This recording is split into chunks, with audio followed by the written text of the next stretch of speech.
Très bien, nous allons continuer. Nous avançons. Puis Paul dit au verset 3, l'étape suivante, « Car par la grâce qui m'a été donnée, je dis à chacun de vous de n'avoir pas de lui-même une trop haute opinion, mais de penser de manière à avoir un jugement sain. » Une autre traduction dit « de penser sobrement », selon la mesure de foi que Dieu a attribuée à chacun. C'est le développement suivant. Vous découvrez que Dieu vous a attribué une mesure de foi spécifique. Dieu traite avec chacun de nous individuellement. Nous n'avons pas tous la même foi, nous n'avons pas tous le même type de foi. Tous les prédicateurs ou ministres n'ont pas tous la même foi. Certains prédicateurs ont une grande foi pour la guérison, d'autres non. Mais Dieu donne à chaque personne, à chacun de ses serviteurs, une mesure de foi spécifique. Et puis il nous avertit que la foi et l'orgueil sont incompatibles. Le saviez-vous? C'est une vérité qui traverse la Bible. La foi et l'orgueil sont incompatibles. Les deux personnes que Jésus a le plus louées pour leur foi dans son ministère terrestre sont deux personnes qui se pensaient totalement indignes. Le centurion romain a dit à Jésus, « Je ne suis pas digne que tu viennes sous mon toit. » Et la femme syrophénicienne, quand Jésus lui disait qu'elle était comme un petit chien, elle a dit, « C'est vrai, Seigneur. Seigneur, je suis un petit chien, mais tout ce que je veux, c'est une miette. » Qu'est-ce que Jésus lui a dit? « Ô femme, ta foi est grande. Qu'il te soit fait comme tu veux. Sers-toi. » Les deux personnes les plus humbles étaient les deux personnes avec la plus grande foi. L'orgueil et la foi sont incompatibles. Il y a une sorte de foi de substitution qui est très arrogante et vantarde, mais ce n'est pas la foi du Nouveau Testament. Alors, quand vous commencez et que vous entrez dans la banque le premier jour pour un travail, ne demandez pas à être président le premier jour, vous voyez? S'ils vous mettent à nettoyer les poubelles, très bien, c'est votre place. C'est à partir du bas qu'on monte le plus sûrement sur une échelle, pas à partir du milieu. Très bien. Donc, Dieu a attribué à chacun une mesure de foi spécifique, mais elle n'opère qu'à partir d'une attitude d'humilité. Maintenant, la grande vérité suivante, qui est si importante, est que la mesure de foi que Dieu nous a attribuée est en rapport avec la place qu'il nous destine à occuper dans le corps. Vous voyez, l'une des grandes leçons de ce chapitre est que vous ne pouvez pas vraiment devenir un chrétien efficace tant que vous n'avez pas trouvé votre place dans le corps de Christ. Vous n'êtes pas juste un petit doigt flottant dans l'air. Vous êtes un doigt qui doit être attaché à la main, qui est elle-même attachée à un bras, qui est lui-même attaché à un corps. Il n'y a pas de place pour la personne qui dit « J'irai seul, je n'ai pas besoin des autres ». Plus longtemps je vis la vie chrétienne, plus je sais combien j'ai besoin du corps. Et parfois, quand je commence à devenir peut-être un peu plus autosuffisant, Dieu permet que des choses se produisent qui me montrent que j'ai besoin de mes compagnons chrétiens. J'ai besoin d'être dans le corps. J'ai besoin de fonctionner en tant que membre du corps. Certains d'entre vous sont frustrés. Vous vous demandez pourquoi ça ne va pas pour vous. Vous n'avez pas trouvé votre place dans le corps. Vous avez la foi, mais vous ne savez pas quoi en faire. Lisons juste ici ce que Paul dit à propos du corps, au versets 4 et 5. « Car comme nous avons plusieurs membres dans un seul corps, et que tous les membres n'ont pas la même fonction, ainsi, nous qui sommes plusieurs, nous formons un seul corps en Christ, et nous sommes tous membres les uns des autres. Donc, chacun de nous est conçu pour faire partie d'un corps. Et nous ne pouvons fonctionner efficacement que lorsque nous avons trouvé notre place dans le corps et que nous remplissons nos fonctions. Et vous verrez que la foi que Dieu vous a attribuée est la foi qui vous permettra de remplir votre fonction dans le corps. Laissez-moi prendre un exemple très simple. Si vous devez être une main, admettons, vous devez avoir la foi de la main, vous comprenez?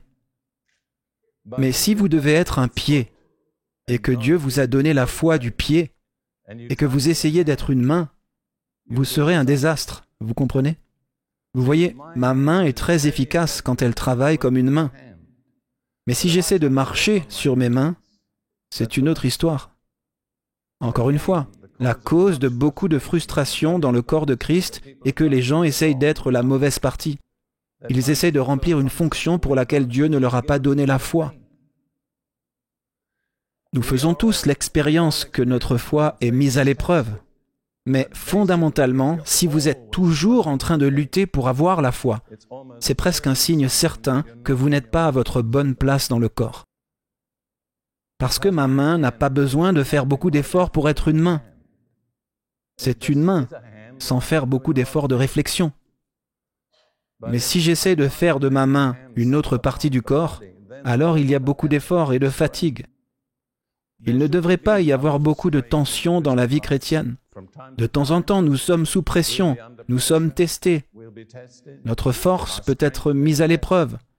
Mais au fond, la vie chrétienne devrait s'écouler aussi naturellement que ma main faisant son travail ou que mon œil faisant son travail. Ça ne veut pas dire que votre foi ne grandira pas. Dieu veut que notre foi grandisse, mais elle grandira à la place où vous devriez fonctionner. Je peux voir certains de vos sourcils froncés. Ça ne se voit peut-être pas à l'extérieur, mais ça se voit à l'intérieur. Vous n'avez vraiment jamais entendu ça auparavant. Vous voyez, l'une des malédictions de la vie américaine est l'individualisme. Je veux dire, les individus sont de vraies personnes et l'individualité est importante, mais essayer de fonctionner seul, indépendamment des autres personnes, est une voie qui mène au désastre. C'est une voie qui mène à la frustration. J'ai lu quelque part une statistique selon laquelle le nombre moyen de personnes aujourd'hui partageant un foyer dans ce pays est de 1,7 personnes. En moyenne, 2 personnes ne peuvent plus vivre ensemble. Cela ne doit pas être une image du corps de Christ. C'est l'un des domaines où nous ne pouvons pas nous conformer à la pensée de ce temps présent. Nous devons apprendre à faire partie d'un corps. Nous devons apprendre à fonctionner avec d'autres personnes. Dieu a sa façon de nous enseigner. Vous le savez peut-être ou pas, mais j'étais enfant unique. Je n'ai jamais eu de frère ou de sœur. Et j'ai pu faire mes études à l'université grâce à des bourses. J'ai très bien réussi sur le plan académique. Je suis donc vraiment arrivé au niveau le plus élevé de la vie universitaire en Grande-Bretagne, sans jamais avoir eu à me préoccuper d'autres personnes. Si je ne les aimais pas, je ne me battais pas avec eux. Je les laissais partir faire ce qu'ils veulent. Je n'ai pas vraiment eu à souffrir de la malédiction de l'insécurité. J'ai dû apprendre ce que c'est pour les gens que de vivre dans une insécurité, parce que mes problèmes étaient différents. Si beaucoup de gens ne m'aimaient pas, ça ne m'inquiétait pas. C'est leur problème, ce n'est pas le mien. Eh bien, alors Dieu a manifestement vu que j'étais hautement qualifié et qu'il allait me donner un beau métier intellectuel. Eh bien, je me suis marié avec une femme qui était mère adoptive de 8 filles. Donc, le jour où je me suis marié, je n'ai pas seulement eu une femme, mais aussi 8 filles. Et 6 d'entre elles étaient juives, une arabe et une anglaise. Plus tard, nous avons adopté une 9e, une africaine. Mais vous voyez, Dieu, comment dire, m'a jeté dans le grand bain, tout d'un coup. Je veux dire, si vous recherchiez une personne qualifiée pour ce poste, j'aurais été au bas de votre liste. Mais Dieu l'a fait parce que je devais être remodelé dans ma façon de penser. Je devais apprendre à être en relation avec d'autres personnes. Je devais apprendre que les femmes ne pensent pas de la même façon que les hommes. Je veux dire, je pensais que tout le monde pensait comme un professeur d'université. J'ai découvert que ce n'est pas le cas. Mais je remercie Dieu pour les leçons. Notre famille a survécu. Aujourd'hui, avec Ruth, nous avons environ 150 membres dans notre famille. C'est un témoignage de la grâce de Dieu. Donc, si Dieu vous jette dans le grand bain, souvenez-vous, il s'assurera que vous puissiez nager. Vous pourrez avaler quelques tasses, mais vous en ressortirez avec le sourire tôt ou tard.